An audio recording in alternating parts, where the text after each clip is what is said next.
Oui, aujourd'hui, je voulais vous présenter un petit peu ce dispositif de la philosophie avec les enfants et voir comment peut être entendu comme un dispositif qui permet de reconstituer le sens dans les apprentissages. Donc voilà un petit peu comment ça se présente à l'atelier de philosophie. C'est quoi l'atelier de philosophie avec les enfants? C'est un dispositif qui permet d'offrir aux enfants, mais aussi aux adolescents bien évidemment, et aux adultes, parce qu'on peut le mettre en place aussi avec les adultes, un espace d'expression pour aborder certains sujets, certains thèmes, un espace qui est un espace de liberté et qui en même temps, bien sûr, est soumis à des règles. Donc, je vous montre cette image parce que ce qui apparaît en premier, c'est le cercle. Donc, d'un point de vue physique matériel, quand on fait de la philosophie avec les enfants, on se met un cercle. On se met un cercle pour pouvoir tous bien s'écouter, se voir. On se met un cercle parce que aussi, d'un point de vue symbolique, ça représente l'égalité. Donc, il ne s'agit pas de faire un cours de philosophie de façon verticale, donc de transmettre du savoir de façon verticale aux enfants. On ne va pas leur transmettre, leur remplir la tête avec beaucoup d'informations. On est là pour faire émerger la parole des enfants. Donc on est des facilitateurs, des médiateurs qui permettent l'émergence d'une pensée et la construction d'une réflexion collective. Donc ça, c'est un petit peu la base de la philosophie pour les enfants, le rôle et la posture de l'intervenant ou de l'enseignant. Et c'est en cela qu'on distingue un cours de philosophie, le fait de faire un cours d'histoire, avec cette pratique philosophique de l'émergence de la pensée. On accompagne les enfants à penser par eux-mêmes. Donc, aujourd'hui, je vais essayer de vous montrer un petit peu quel peut être le lien entre ces types de pratiques d'atelier philo qui permet de travailler sur des habilités de pensée. On a dit qu'il ne s'agit pas de faire un cours, de transmettre des informations sur la pensée des philosophes, mais de travailler sur certaines habilités de pensée, des habilités mentales, ce qui permet l'émergence et le développement de l'esprit critique, et donc ce qui permet d'accompagner l'enfant petit à petit à produire du sens, à reconstituer un lien de sens entre lui-même, en tant qu'être humain, et le monde qui nous entoure. Donc, bien sûr, un lien de sens avec soi-même, avec les autres, avec ce qu'il étudie. On peut partir donc, en ce sens, donc, si on prend en compte ce modèle, où ces différents concepts sont liés, on se rend compte que le rôle de la philosophie et du dispositif philosophique peut être entendu, en un certain sens, comme celui d'une thérapie. Mais pas de thérapie au sens médical. On est ici dans un milieu hospitalier, donc bien sûr, ce n'est pas en ce sens-là qu'on peut parler de philosophie, comme thérapie, mais on peut parler de philosophie comme thérapie au sens de soin de la pensée. Il y a une phrase qui est tirée des recherches philosophiques d'un philosophe qui s'appelle Ludwig Wittgenstein, philosophe que j'aime particulièrement, et qui dit « La philosophie traite une question comme on traite une maladie ». Donc, si ici, bien évidemment, il y a un parallèle entre la question et la maladie, eh bien, on peut faire un parallèle entre la philosophie et la thérapie. La philosophie comme moyen de soin de la pensée, comme quelque chose, et ça écrit ça aussi ailleurs, comme quelque chose qui permet de dissoudre les nœuds de la pensée, les confusions conceptuelles. Donc, en ce sens, faire de la philosophie, permet de soigner la pensée des mauvais raisonnements à travers un travail qui est un travail sur les habiletés de pensée. Alors, le terme habilité de pensée est un terme qui est une traduction de l'anglais, en fait, qui fait référence à thinking skills. Et ce terme, on le retrouve chez Matthew Lipman. Matthew Lipman, c'était un philosophe, un logicien. C'est le père fondateur de la philosophie pour les enfants, hein, avec sa collaboratrice, Margaret Sharp, à la fin des années 60, début des années 70, hein, on est aux États-Unis. Il était professeur de logique à la Columbia University. Donc, il enseignait la logique, il enseignait la philosophie à ses élèves, et il s'était rendu compte que ses élèves, ses étudiants connaissaient beaucoup de choses, ils avaient beaucoup d'informations sur les différents philosophes, mais ils ne savaient pas réfléchir par soi-même. En gros, il n'y avait pas eu tout un travail qui permet de développer l'esprit critique. Et donc, il s'est dit, eh ben, il faudrait commencer à faire de la philosophie beaucoup plus tôt. Mais faire de la philosophie en quel sens? Bien sûr, si on décide d'étudier avec un enfant de maternelle la critique de la raison pure de Kant, bien évidemment, on n'aura pas beaucoup de résultats et il n'y aurait pas de sens à faire ça. Mais c'est qu'on peut faire, et là on commence vraiment de la maternelle, à partir de 4-5 ans, c'est ce travail sur ce que lui appelle des habiletés de pensée. C'est-à-dire, il en avait listé des dizaines. Ça veut dire quoi travailler sur les habiletés de pensée? Ça veut dire accompagner les enfants à définir une notion, le bonheur, la vie, l'amour, l'amitié, etc. Accompagner l'enfant à faire des distinctions conceptuelles entre ces notions-là et des notions qui sont proches ou opposées. Y a-t-il une différence entre le bonheur et la joie? Y a-t-il des ressemblances? Donc, accompagner à trouver des ressemblances, faire des analogies, faire des hypothèses, donner des exemples, des contre-exemples, problématiser une question, trouver des présupposés, etc., etc., etc. Donc, des dizaines d'habilités de pensée qu'Elipman avait listées. Et donc, avec sa collaboratrice, je répète, Anne-Margrethe Sharp, il a décidé d'écrire des nouvelles, d'écrire un roman qu'on pouvait lire avec ses enfants de la fin de la maternelle, au début de l'école élémentaire, et à partir de là, travailler sur ses compétences de raisonnement. Donc c'est à partir de là, de cette idée, que la philosophie avec les enfants est née. En tout cas, qui a été théorisée. Et puis il a fallu pas mal de temps pour qu'elle se diffuse dans d'autres pays dans le monde. Et en France, elle est arrivée pendant les années 90 avec des personnes comme Michel Tozzi, que je pense que vous avez vu aussi ici à Vauvert il y a quelques années, et puis Jean-Charles Pétier, Oscar Benifei, et d'autres pionniers de la philosophie pour les enfants. Si on reprend justement ce que Tozzi, donc Michel Tozzi, résume, à partir de cette activité de pensée-là, on peut en faire émerger trois en particulier, qui sont la conceptualisation, la problématisation et l'argumentation.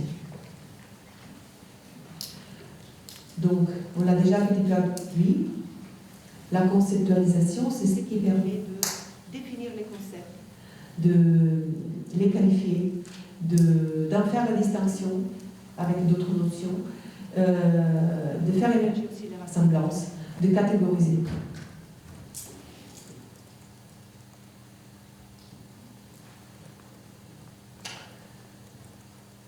Deuxième habilité de pensée très importante dans ce type de dispositif, la problématisation. Là, on questionne la question. On voit quels sont les enjeux derrière cette question, s'il y a des présupposés.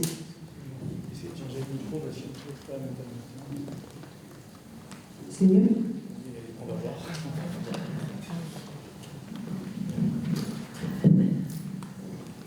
Et enfin, troisième habilité de pensée, l'argumentation. Donc,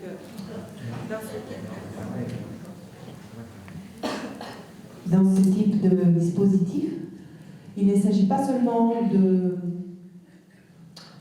permettre à l'enfant de dire ce qu'il pense, mais on l'invite aussi toujours à justifier son point de vue, à argumenter, à fournir des raisons et des arguments.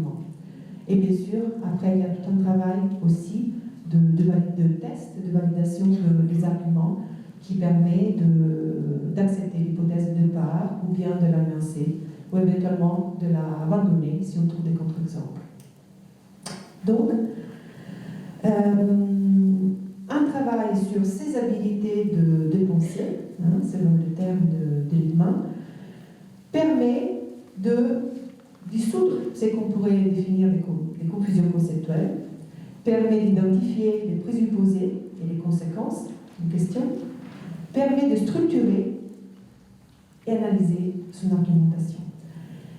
Tout ça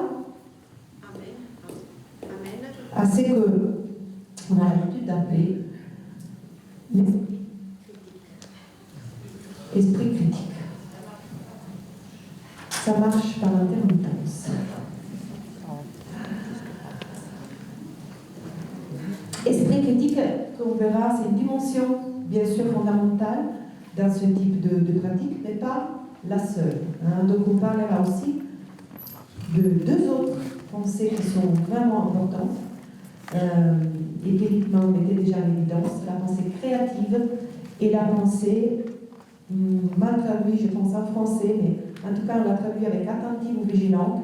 En anglais c'est le care taking. Donc il s'agit vraiment du soin de l'autre.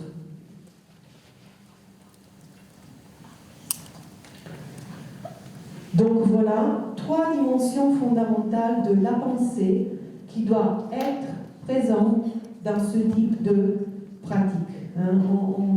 On parle souvent seulement d'esprit critique, mais on ne pourrait pas développer l'esprit critique des enfants si on ne travaille pas sur les deux autres dimensions de la pensée.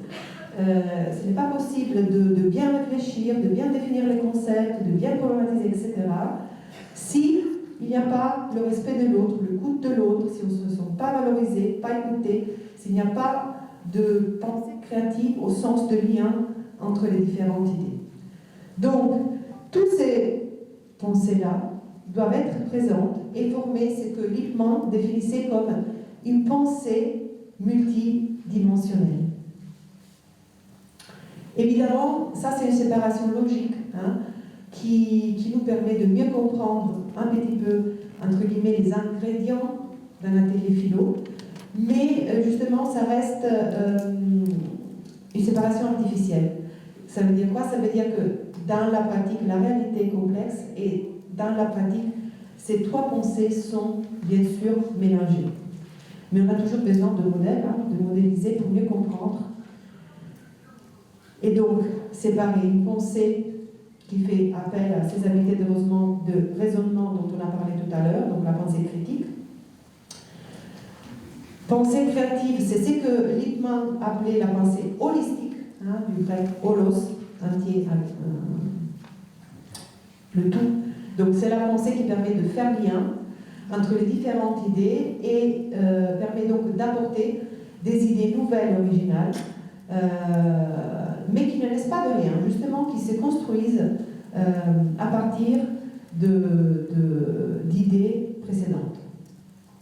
Et puis, cette troisième pensée, qu'on appelle parfois vigilante, parfois attentive, en anglais c'est le care thinking, c'est vraiment le soin de l'autre, c'est l'écoute, le respect, c'est le fait de ne pas l'interrompre, c'est le fait rebondir sur ce que l'autre a dit. Donc, c'est une pensée qui détermine la relation entre les participants, autant sur un plan du contenu, hein, que sur le plan émotionnel et du comportement. Donc, bien sûr, respect des règles.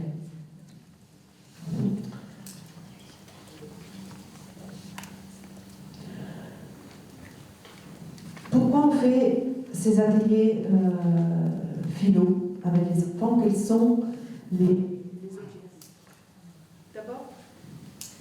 D'abord, alors, comme je l'ai déjà dit hein, au début, on essaie d'accompagner les enfants à penser par et pour eux-mêmes. Donc, ça veut dire quoi? Ça veut dire qu'on accompagne les enfants, c'est transformer un sujet autonome de réflexion, de pensée. On les aide à élaborer leurs propres réponses.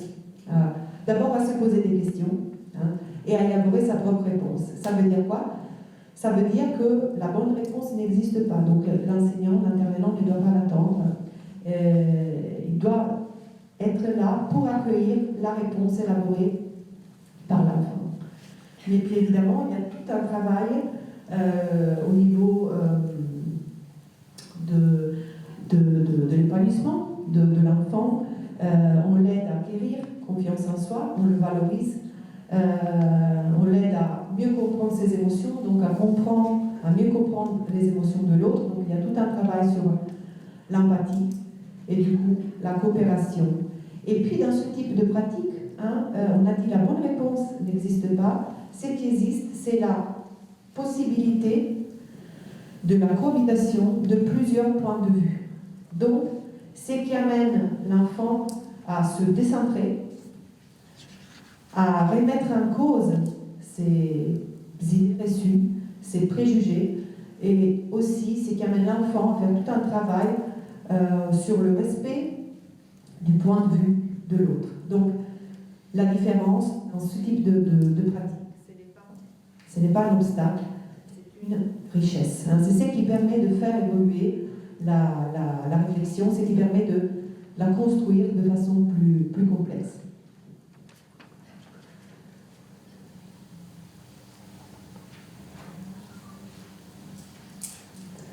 Donc,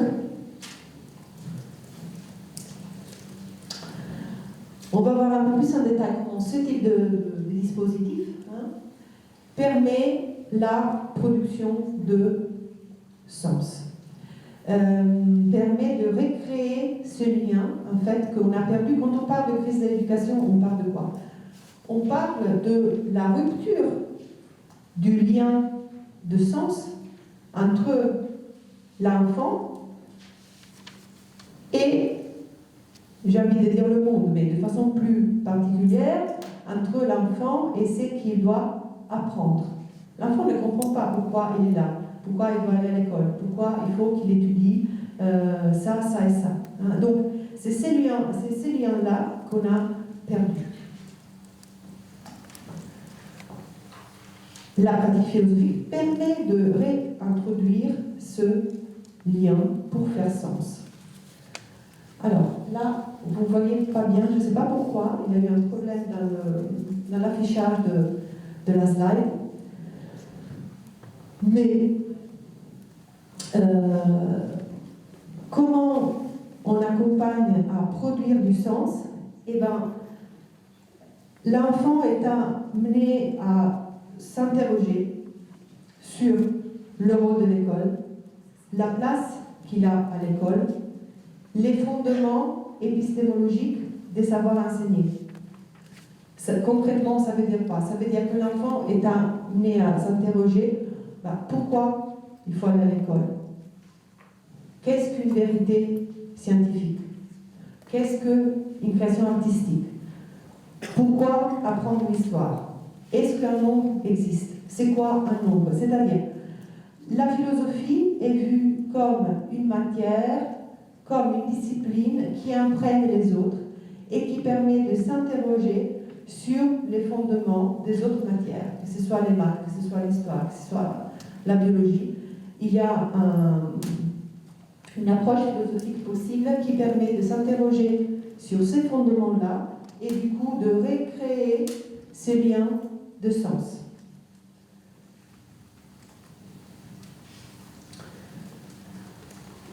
Ce lien qui s'écrit entre les savoirs et une posture métacognitive, donc de réflexion sur ces savoirs pour donner lieu à des savoirs critiques.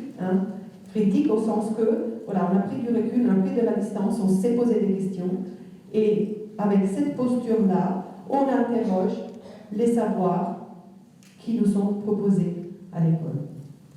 Le rêve d'une école philosophique, déjà le rêve de Lippmann, lui, il a travaillé pour fonder des écoles philosophiques. Et qu'est-ce qu'il disait? Voyons ce qui se passe lorsqu'on introduit la philosophie dans le programme. Donc oui, la philosophie devait être introduite au programme comme n'importe quelle autre matière. Il ne peut pas y voir comme conséquence une réduction du temps imparti aux autres matières. Parfois, les enseignants disent « Mais non, déjà, le programme est assez dense, on n'a pas le temps de faire en plus des ateliers philo. » Et Lippmann répond déjà « Il faut plutôt considérer que la philosophie est une matière qui peut se glisser parmi les autres. La philosophie, c'est une forme vide, en fait. C'est une approche, c'est une forme qu'on peut appliquer à n'importe quel objet. Donc, Lippmann disait, c'est une matière qui peut se glisser parmi les autres et qui, perméable à d'autres disciplines, peut les enrichir. Il y a des petits glissements dans les slides, je ne sais pas pourquoi. Donc,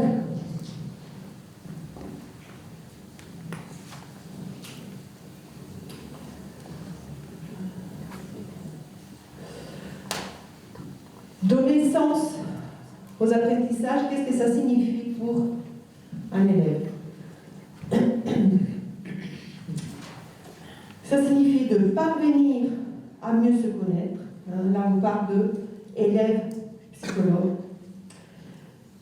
Ça signifie de maîtriser ce qu'il y a à connaître, à percevoir les conditions d'émergence historique. Là, on peut parler d'élève épistémologue. Donc, l'étude de la connaissance. L'épistémologie, c'est l'étude de la connaissance. L'élève qui se pose des questions sur les conditions de possibilité de ce qu'il étudie. Ça permet aussi à l'élève d'établir des liens entre les situations d'apprentissage et son projet personnel, élève stratège. Et enfin, ça permet, on l'a dit tout à l'heure, à l'élève de prendre de la distance, de prendre du recul, donc de se placer au niveau des activités, des savoirs métacognitifs. Et là, on peut parler de élève analysant. Je ne sais pas pourquoi, vous ne le voyez pas dans la slide. Donc, élève psychologue, élève épistémologue, élève stratège, élève analysant.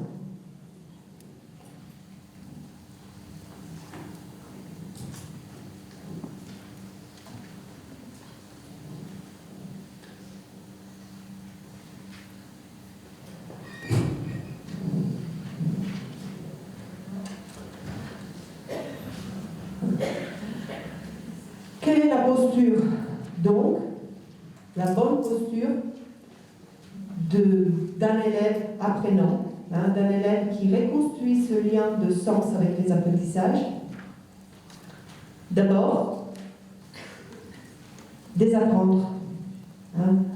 Donc, désapprendre, ça veut dire quoi? Ça veut dire justement c'est libérer des idées reçues, des préjugés, de ce qui nous a un petit peu formaté, qui nous empêche de bien voir, de bien comprendre. Socrate déjà le disait, la seule chose que je sais, c'est que je ne sais rien. Ça veut dire quoi?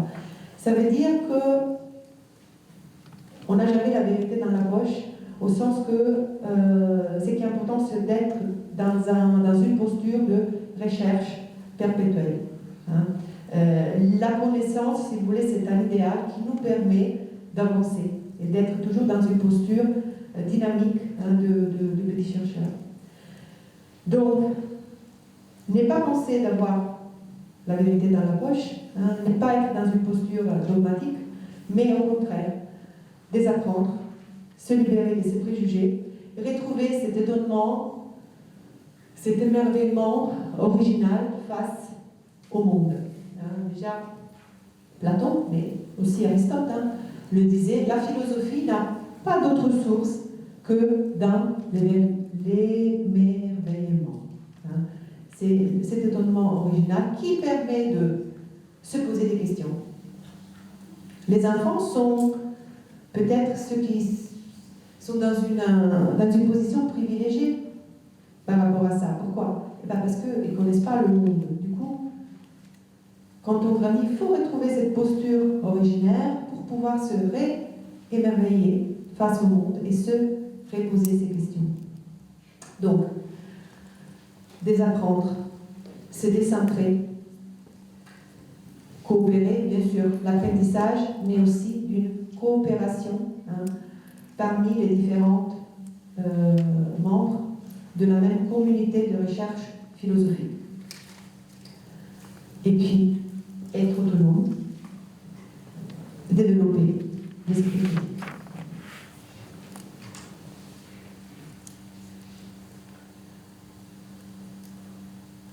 Donc, quelle est cette relation entre les apprentissages et le savoir?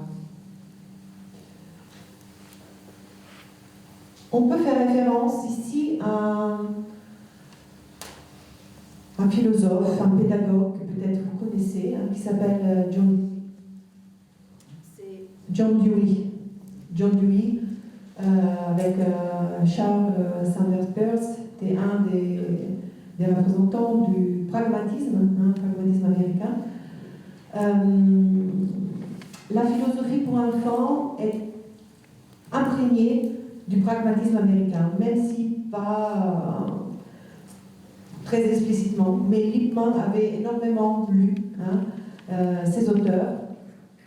Et donc, indépendamment des méthodes et des approches, hein, parce que vous savez, il y a différentes approches en philosophie pour enfants, mais indépendamment des approches qu'on peut adopter, ce qu'il y a derrière, c'est cette vision de la philosophie comme pratique et pas comme doctrine qu'on étudie. Pas comme ensemble de pensées des différents philosophes de la tradition classique qu'on peut apprendre dans un cours à la fac, par exemple.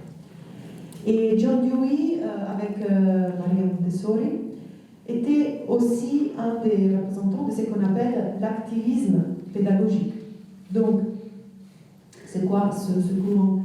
Eh bien, ce que disait Dewey, sa formule, hein, sa devise était « learning by doing », c'est-à-dire on apprend en faisant.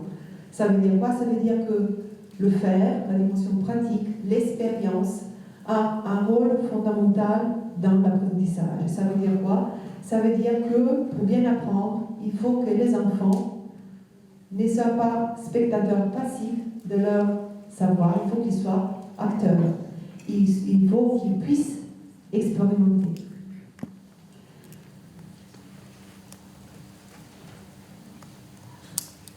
Apprendre, c'est toujours une expérience d'interaction d'un sujet dans un contexte. Donc, importance aussi du contexte. Il n'y a pas de savoir absolu qui aurait de valeur en lui-même. Hein.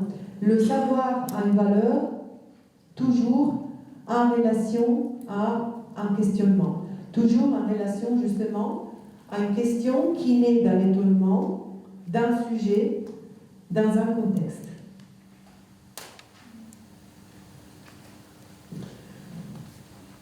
Donc, on pourrait se demander quel est le rôle de l'enseignant dans ce type de vision. Eh bien, c'est un petit peu ce qu'on disait tout à l'heure par rapport à l'intervenant d'un atelier de philosophie. Hein. On est là pour faciliter et guider l'émergence de ces questionnements, de cette parole qui naît d'un étonnement face au monde. Et quelle est la posture? Quelle est la posture qu'un enseignant doit garder dans ce type de guidage? C'est une posture neutre, où on ne donne pas notre avis, où on ne juge pas moralement les remarques des enfants. C'est une posture bienveillante qui accompagne l'enfant, il le fait sentir écouté, c'est avec une attitude d'ouverture empathique. Et puis bien sûr, posture sécurisante. L'enseignant reste évidemment toujours le garant du cadre, donc le garant du respect des règles qui permettent ce dialogue et cette construction collective de pensée. La dimension du collectif dans les ateliers philo est très très importante. C'est ce qui permet justement à l'enfant de se décentrer et de se libérer aussi de ses préjugés, de ses certitudes, ses idées reçues.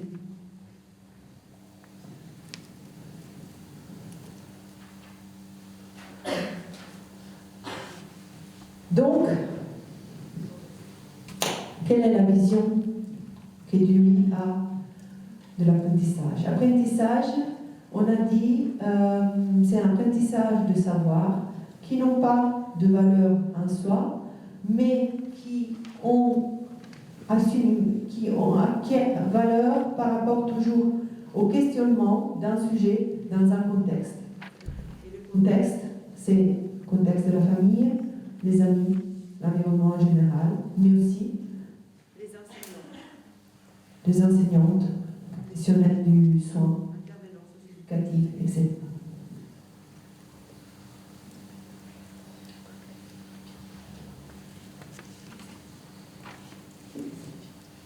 Donc, comment cette vision du learning by doing, donc de l'apprentissage en faisant, transforme les différents concepts en jeu, les différentes notions, en particulier de l'apprentissage, de l'élève et de l'enseignant. L'apprentissage se transforme ainsi en un traitement de problèmes. Apprendre, c'est quoi? C'est aborder des problèmes, aborder des questions, essayer de les résoudre. Donc l'élève se transforme en un petit chercheur, dont la posture, bien sûr, est active. Et l'enseignant, c'est quoi? C'est un organisateur, c'est un facilitateur du milieu éducatif. C'est quelqu'un qui guide l'enfant à trouver sa réponse. Dewey parle de ce processus d'apprentissage en ces termes. Perception du problème, détermination ou construction du problème, suggestion des solutions possibles, analyse des solutions possibles et leurs conséquences, test des hypothèses. Donc vous voyez bien le parallèle qu'on peut faire entre ce modèle de l'apprentissage selon Dewey et aussi un petit peu le paradigme, le modèle qu'on retrouve dans la science. Les pragmatistes parlent de communauté de recherche philosophique. Et c'est un terme après qui a été emprunté par Lippmann, un petit peu sur l'analogie de la communauté de recherche scientifique. Donc, le petit élève, si vous voulez, se transforme en petit chercheur, un peu comme dans une communauté scientifique. Mais, bien sûr, l'élève n'est pas amené à refaire tout le chemin qu'on a fait depuis la nuit des temps pour trouver sa réponse. Donc, l'école, ça sert à quoi? Eh bien, l'école, ça sert à ça, à épargner à l'enfant de refaire tous ces chemins de recherche. Donc, ça permet à l'enfant de s'appuyer quand même sur des bases. Ça permet d'économiser cette récapitulation, mais tout en préservant la posture actif de l'élève, en préservant la motivation, l'intérêt et en le plaçant toujours dans une posture de recherche. Donc, le défi, c'est quoi? C'est trouver cet équilibre entre la transmission de savoir, donc l'expérience en gros de l'humanité qui est arrivée à un certain point de la connaissance, et l'expérience de l'enfant. Donc par rapport à un modèle traditionnel, on ne doit pas considérer les enfants comme des vases à remplir d'informations, on doit toujours les laisser jaillir et aussi toujours les considérer comme des acteurs de leur recherche. Dans la vision du UN, il y a aussi un lien très étroit entre ces types de vision de l'éducation et une vision politique. Donc, pour Dewey, ce type d'apprentissage qui permet à l'enfant justement de penser par soi-même, qui le rend acteur, ne peut pas se faire ne peut se faire que dans un régime démocratique.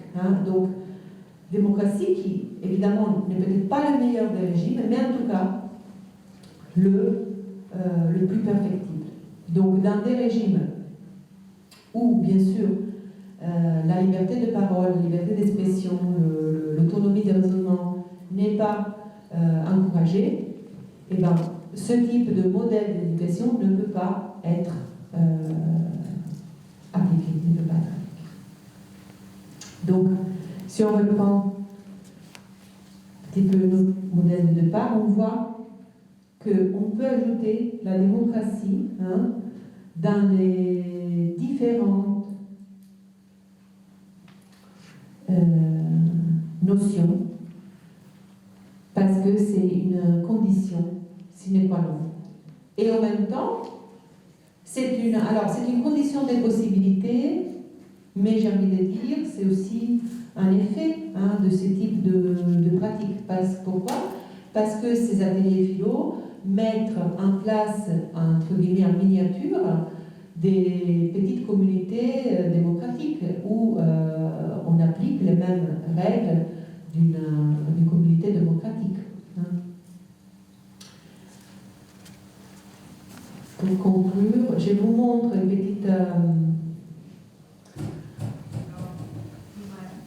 une carte du monde, pas tout à fait mise à jour, une carte qui avait été conçue par Michel Sasseville. Michel Sasseville, c'est un professeur de l'Université de Laval au Québec, élève direct de Mathieu Leibman.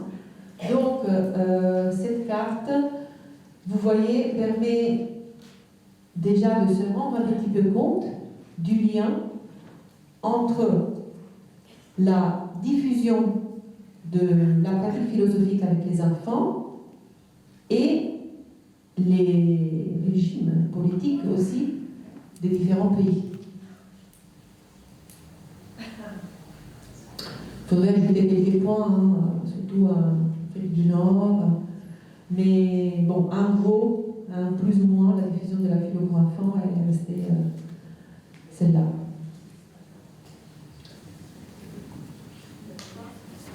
Et pour conclure, je voudrais donc vous lire une citation de Hannah Arendt, une citation tirée de son œuvre, La crise de l'éducation. Qu'est-ce qu'il nous dit, Hannah Arendt? Une crise nous force à revenir aux questions elles-mêmes et requiert de nous des réponses, nouvelles ou anciennes, mais en tout cas des jugements directs. Une crise ne devient catastrophique que si nous y répondons par des idées toutes faites, c'est-à-dire par des préjugés. Non seulement une telle attitude rend la crise plus aiguë, mais encore elle nous fait passer à côté de cette expérience de la réalité et de cette occasion de réfléchir qu'elle fournit. Voilà, je pense qu'on peut clore ici avec ces mots